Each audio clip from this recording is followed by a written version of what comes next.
Hi friends, welcome to my channel. ఈరోజు వచ్చేసి మనము ఫిష్ కబాబ్ చేసుకుందాం. దానికి వచ్చేసి నేను 1/2 kg ఫిష్ తీసుకున్నాను. ముక్కలు ఇలా చిన్నగా కట్ చేపించి తీసుకున్నాను. ఫ్రెష్ ముక్కలు ఇలా ఉప్పు పసుపు నిమ్మకాయ వేసి బాగా కడుక్కున్నాను అనమాట. ఇలా ముక్క ఫ్రెష్గా ఉంటుంది అనమాట, మనకి గట్టిగా. ఇలా కబాబ్లోకి కావాల్సిన ఇంగ్రీడియంట్స్: కబాబ్ పౌడర్, ఇది మిక్స్డ్ అనమాట. ఇది అన్నీ ఉంటాయి దీంట్లోని, కారం అన్నీ. ఇది వచ్చేసి పచ్చిమిర్చి ఒక 5 ఇలా చీలకలు చేసి పెట్టుకున్నా, కరివేపాకు ఒక గుప్పెడు, కొత్తిమీర ఒక గుప్పెడు, 1 స్పూన్ అల్లం వెల్లుల్లి పేస్ట్, ఎగ్ ఒకటి. కబాబ్కి కావాల్సిన మసాలా వచ్చేసి గరం మసాలా 2 స్పూన్లు, ఉప్పు 1 స్పూన్, పసుపు 1 స్పూన్, కారం 2 స్పూన్స్ తగినంత అనమాట. మీరు ఎక్కువ తినేపాటైతే ఎక్కువ వేసుకోండి. ఇక్కడ వచ్చేసి ధనియా పౌడర్ 1 స్పూన్.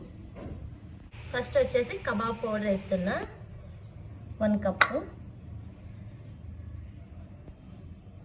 నెక్స్ట్ వచ్చేసి అల్లం వెల్లుల్లి పేస్ట్ 1 స్పూన్,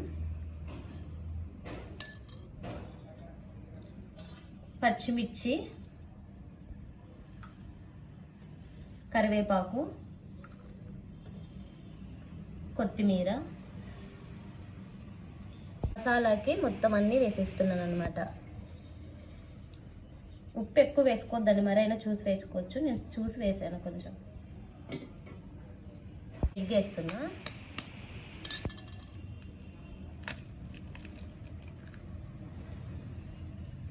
అలాగే 2 స్పూన్లంతా ఆయిల్ వేస్తున్నా, చెప్పడం మర్చిపోయాను. అలాగే 1/2 నిమ్మరసం అనమాట, 1/2 చెక్క నిమ్మరసం వేస్తున్నా.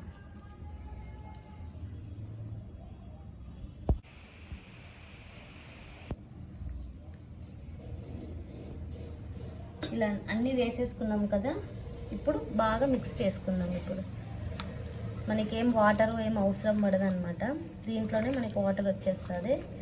బాగా కలుపుకుందాం. చేతితో కలుపుకుంటేనే అన్నీ బాగా మిక్స్ అవుతాయి అన్నమాట. సో ఫ్రెండ్స్, ఇప్పుడైతే మనం అన్ని మసాలాలు వేసి బాగా కలిపి పెట్టేసుకున్నాం కదా. ఒక 1/2 అవర్ ఫ్రిడ్జ్లో పెట్టేసుకుంటే బాగా మసాలా అనేది ఫిష్ ముక్కలకి బాగా పడుతుంది. ఫ్రై కూడా బాగా అవుతుంది, మన టేస్ట్ కూడా చాలా బాగుంటుంది. ఒక 1/2 అవర్ ఫ్రిడ్జ్లో పెట్టేసుకుందాం ఈ మిశ్రమం అంతా. సో ఫ్రెండ్స్, మనమైతే ఫిష్ కబాబ్కి అయితే కలిపి పెట్టుకున్నాం కదా, అంతా మసాలా అంతా ఫ్రిడ్జ్లో ఒక 1/2 అవర్ పెట్టేసుకున్నాను. తీసి ఇప్పుడు డీప్ ఫ్రై చేసుకుందాం. డీప్ ఫ్రైకి అయితే నేను ఆయిల్ వేసేసుకున్నాను, తక్కువే వేసుకున్నాను అనమాట. ఎందుకంటే నెక్స్ట్ మనం ఫిష్లకే వాడుకోవాలి కాబట్టి తక్కువ వేసుకున్నాను. ఆయిల్ కూడా వేడి అయిపోయింది. ఇప్పుడు ఒక్కొక్క పీసెస్ వేసుకుందాం.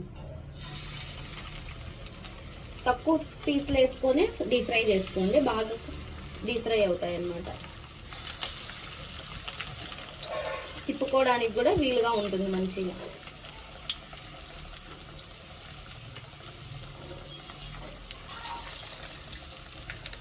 సిమ్లో పెట్టుకొని డీప్ ఫ్రై చేసుకోండి.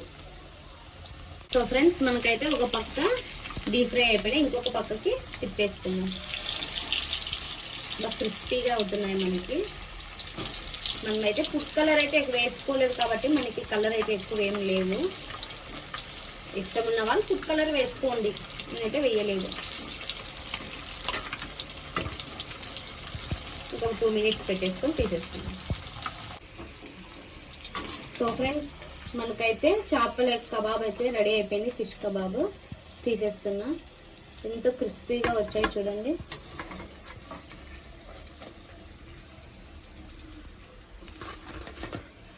మనం పచ్చిగా తీసేసుకుంటే టేస్ట్ ఉండవు అనమాట.